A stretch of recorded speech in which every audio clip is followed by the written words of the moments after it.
Recorded Books presents an unabridged recording of One True Sentence by Craig McDonald, narrated by Tom Stechschulte, and directed by Megan Barrickman.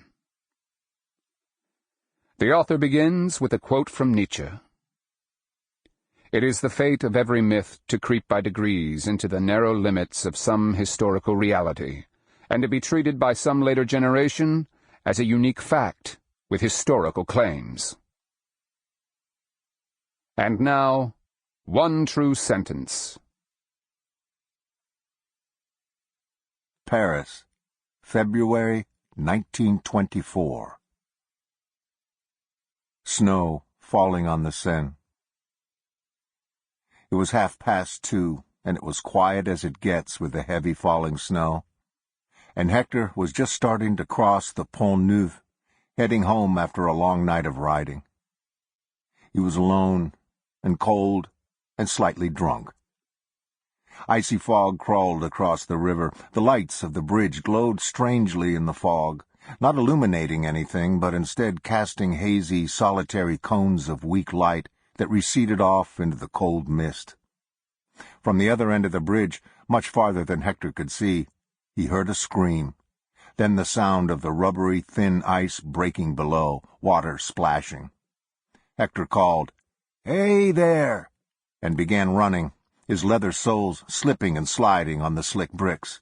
Hector thought he heard other feet hitting the pavers. He crossed the bridge, knowing he'd passed the halfway point when the grade changed. Hector ran to the spot where he thought he'd heard the splash and leaned over the stone rail, peering into the fog. Squinting, Hector could see a black patch below, standing out against the thin veil of snow covering the iced-over surface of the river. Wisps of steam from the warmer water, trapped beneath the ice, drifted from the black spot, curling into the mists of the fog.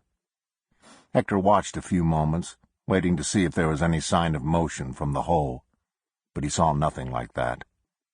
A suicide, probably. There was never any shortage of those. He looked at the steps leading down to the river's edge.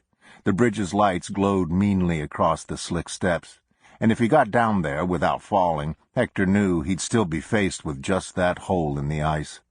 The current would likely have already swept whoever had gone through, dozens of yards from the steaming hole. Reluctantly, Hector backed away from the railing. He decided going to the authorities would do little good, and doing that might just make Hector a fleeting suspect if they fished a body from the river later, after the thaw. There were fresh footprints in the thin crust of snow.